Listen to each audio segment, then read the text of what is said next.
Hello, Games here. Welcome to my closet.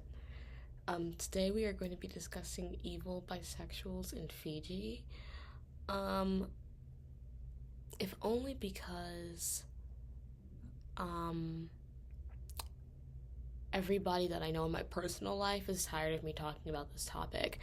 And, nobody that I know on, a day-to-day basis and also respect is currently engaging in the soul tarnishing ritual that is watching every episode of Love Island USA as it releases. The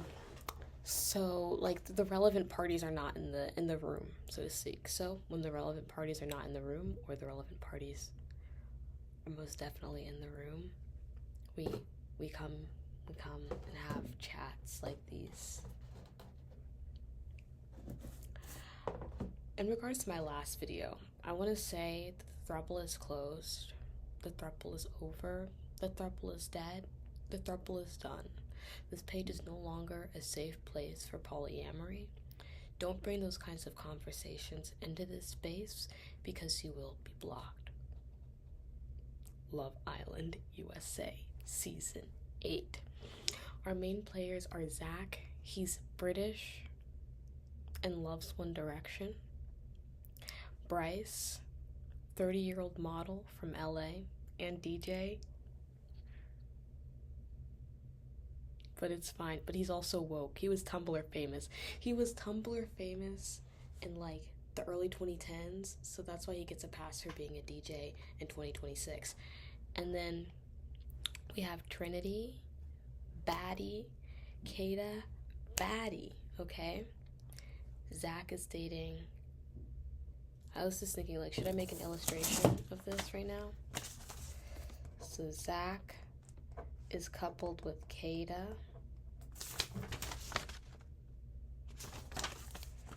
Bryce is coupled with Trin. Okay.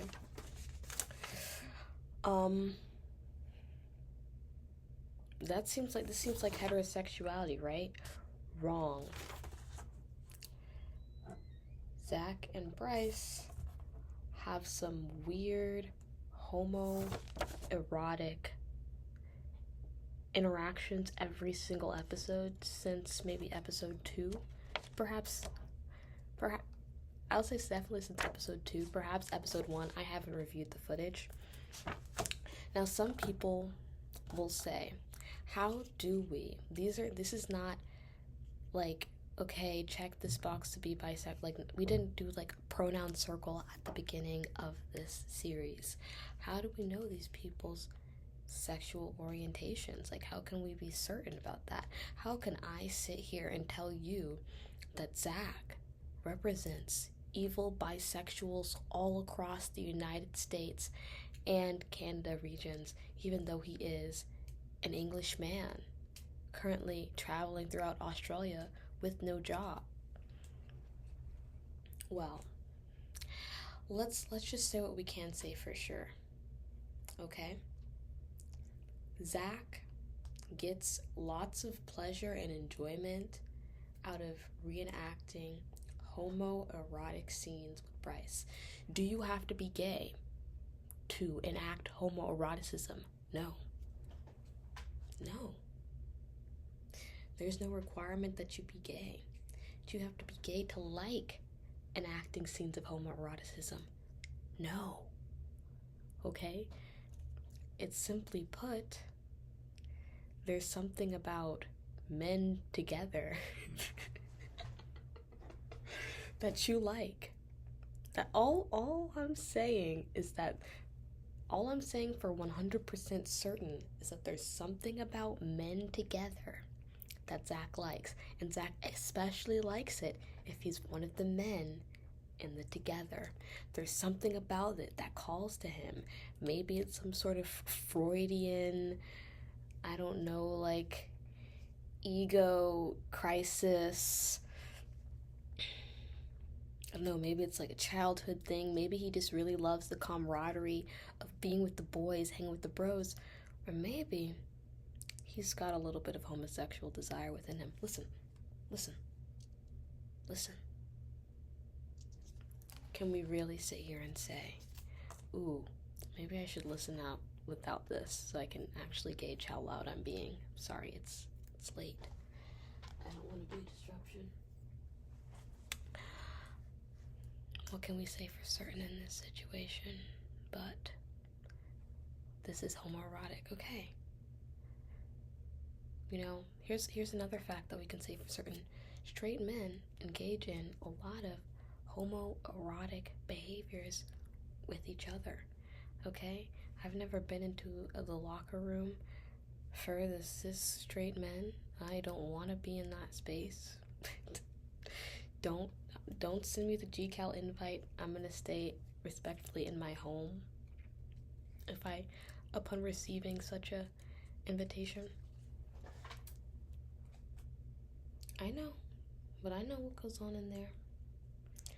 I know, men, especially, like European men, European descendant men of the heterosexual variety, they love to make a little gay joke, oh, and maybe that's just, like, because their sexuality and the way that masculinity is so, like, hyper policed. This feels like the safest way that they can express, because I think a lot of it does come from, like, a deep-seated fear about the integrity of their masculinity and, like, challenges and, like, threats to their masculinity, and, like, this overarching fear that men walk through the world every day with of being emasculated. So the only way that they're able to, and they're afraid of their affection, perhaps platonic, let's just call it platonic affection for their co-males. So they have to make a joke out of it, exaggerate it. They're afraid that their affection for co-males is gay, so they make a joke about the gay thing when secretly inside, this is just anxieties that, don't necessarily come from sexual desire. But think about this. Think about how anxiety and fear is, like, inherently erotic. Think about that. Think about how this is still homoeroticism, and this is very interesting. Listen, you guys, I'm a scholar. I don't know if you know this, but I read books. Listen, right? I had a book that I'm reading right now. Do I recommend this book? Maybe I'll talk about that later. Let's put a pin in if I recommend this book or not. But I'm a scholar. I find this very interesting. So watching Zach enact these homoerotic scenes with Bryce again and again and again and again on Love Island USA Season 8 has been, a source of scholarly interest for me at the beginning. And then it just gets to a point, where I'm questioning not even the men at this point, but I'm questioning the editors, and I'm questioning the marketing team, because now we're using it in the marketing, and now we're sending out press releases, and then Cosmopolitan is asking people if they ship rice. That's when I knew the ship was dead. Because if Cosmopolitan is writing about Slash, there's a serious problem in the foundation of your RPF, and it needs to be shot dead in the water, I fear. It does need to be. So that's when that was over for me and for all of America. All of the people in the know, everybody with a Tumblr, well, not everybody with a Tumblr. For some reason, I'm still seeing Zach Crave I think Zach Crave might have been, I did block Zach Crave on Twitter, which was a good choice. But I just don't know if they're active anymore, and I would be really surprised if they were, because that's what you're craving. What was I talking about? All that being said, could be straight. And I've seen like gay men come out and say I would never do that with my guy friends, so that means Zach must not be straight. This is why we need to start talking about bisexuality, because number one, I think obviously Frankie Grande, someone who's very out in this especially outwardly perceived as queer, doesn't have the same access and freedom as men that aren't perceived as being queer, as being LGBT. So, and doesn't have the same, let's say, like the same access, like these like straight passing, you can call them men, um have, privilege in a sense, but it's also there's a particular difficulty there of, I don't know, like if we want to apply like this idea of like compulsory heterosexuality to men, like I feel okay with that being like a term that we use to discuss women's experiences under um like heteronormativity, but men are also living in a heteronormative world and might not realize that there might be some underlying queerness, that there might be some underlying sexual drives and desires, or they might realize that and try to turn away from that, or realize that and know that this is not, like, they're not in a safe environment to express that authentically.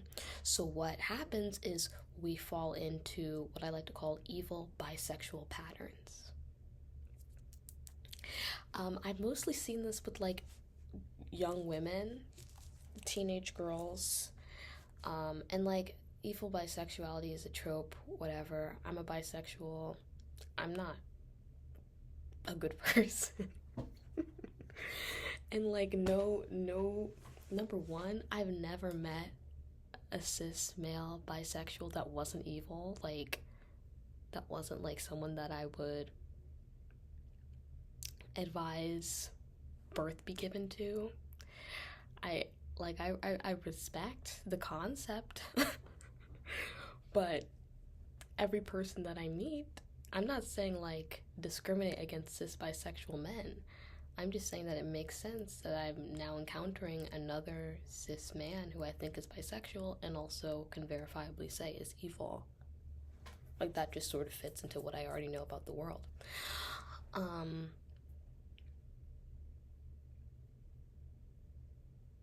What was I talking about? My ADHD holds me back from greatness. Yes, okay, so men that feel desire for another man, straight passing, straight presenting. Number one, they might feel a desire for closeness, for intimacy that they don't know how to fulfill because they don't recognize the desire to be what it is. And so they might, seek other outlets, always wanting to be close with somebody, always wanting to have physical touch with somebody, always making jokes like, haha, like, what if you were my man and I was your man and we were men together? Like, let me see your penis. Like, let's talk about our penises together. Like, like, I'm saying that straight men can also do this, which is why I think that for the evil bisexual, this is, a perfect outlet for their latent homosexual desires. Another thing about the evil bisexual is that they maintain very close, maybe potentially codependent relationships with same-sex individuals, and also opposite sex individuals. They can display these patterns in both sides of their lives, but they maintain these very close friendships, and then sort of start preying on the downfall of their friends' external romantic relationships, and even like external platonic relationships, anything that's seen as like a threat to their connection. They see the object of the homoeroticism, and even, especially in this episode, even the object of their heteroticism, of their being straight. They see the connections.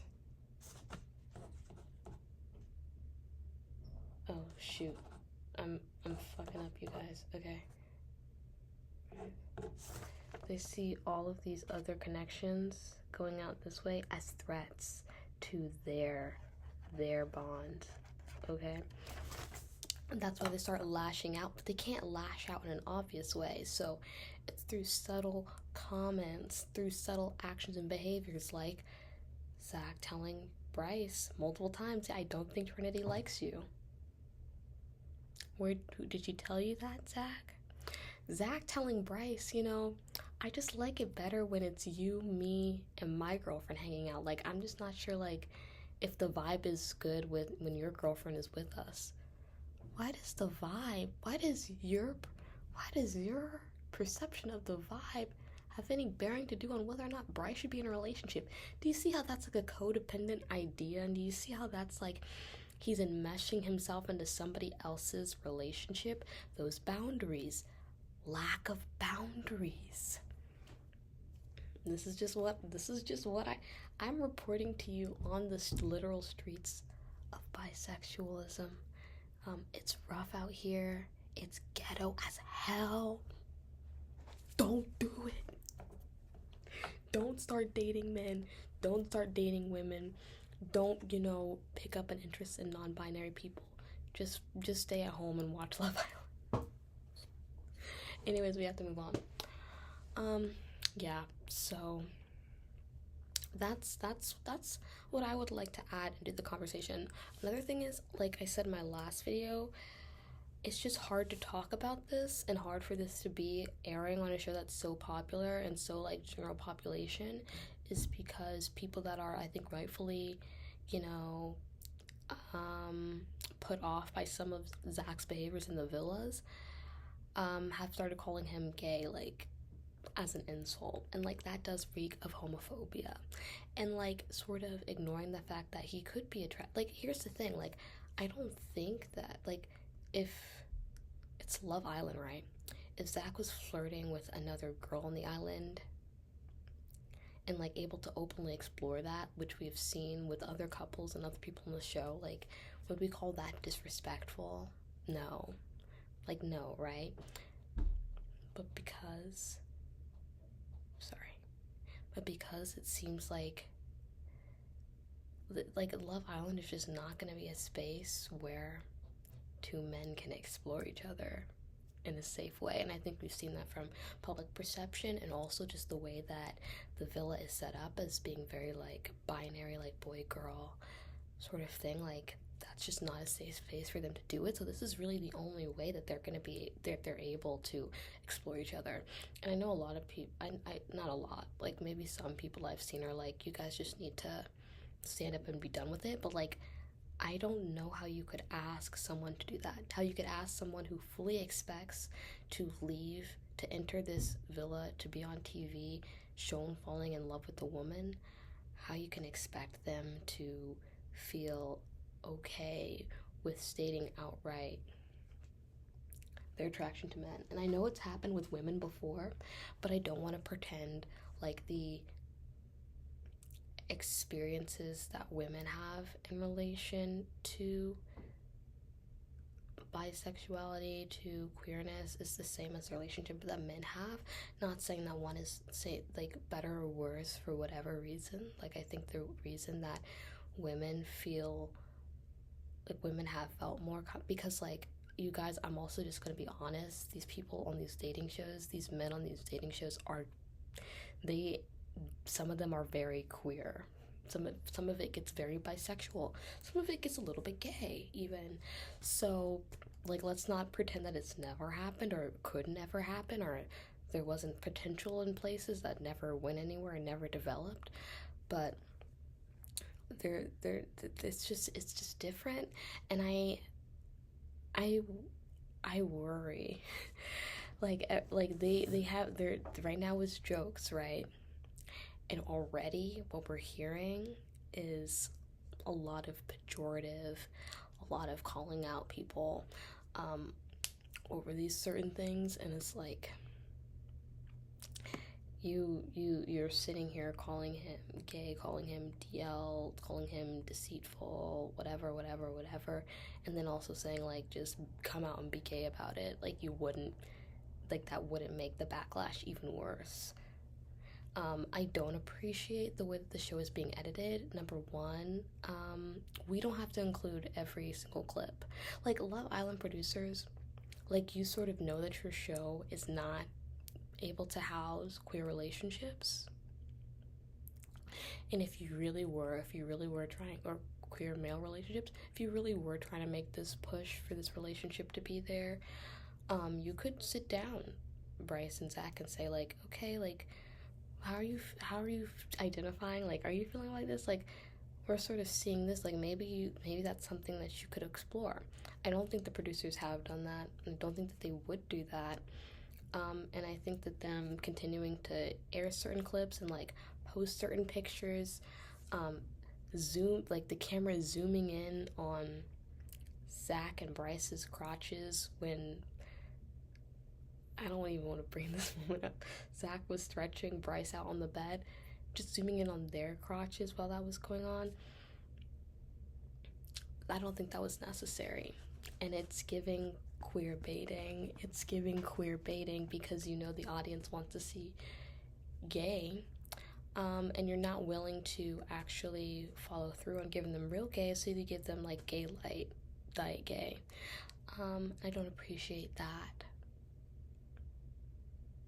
But Zach is a bad person. Zach is a bad person, and Kata needs to leave him. Kata needs to leave him. We need to save one more woman from one more evil bisexual man.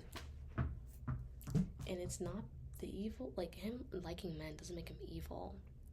Him being an asshole is actually, in fact, what makes him a bad person.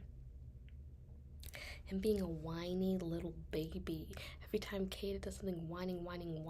Like, really? The way that he was literally sitting there whining to her because somebody else pulled her for a chat. Whining because Caleb wanted to talk to Kata and then didn't make her breakfast.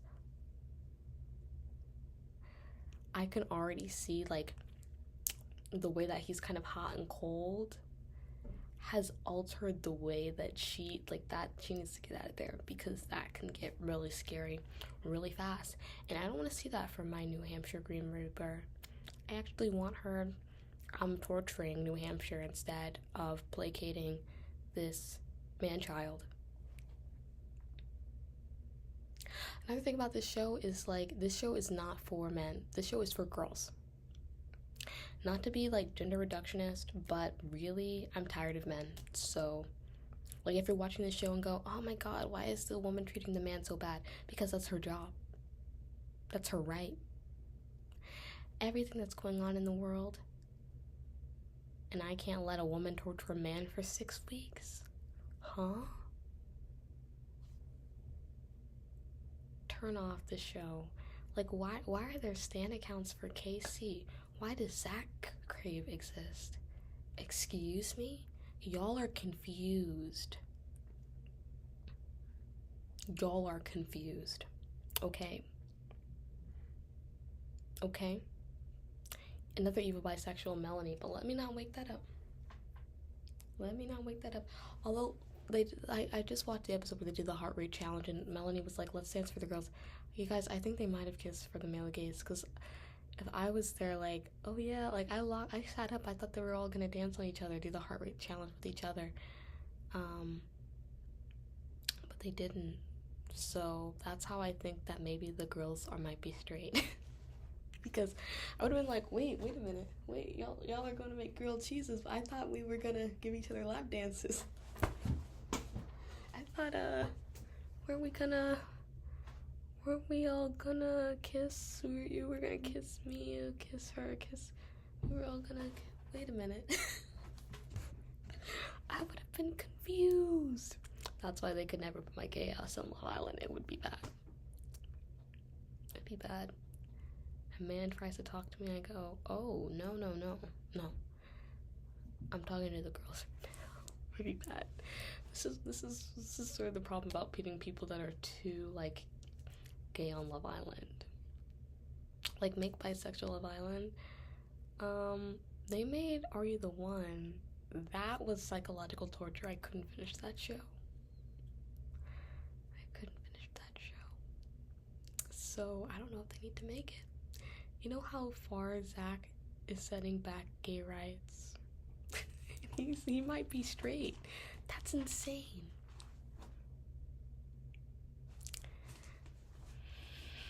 I just keep putting trash in my pockets, like walking recycling bin. Okay, That's enough.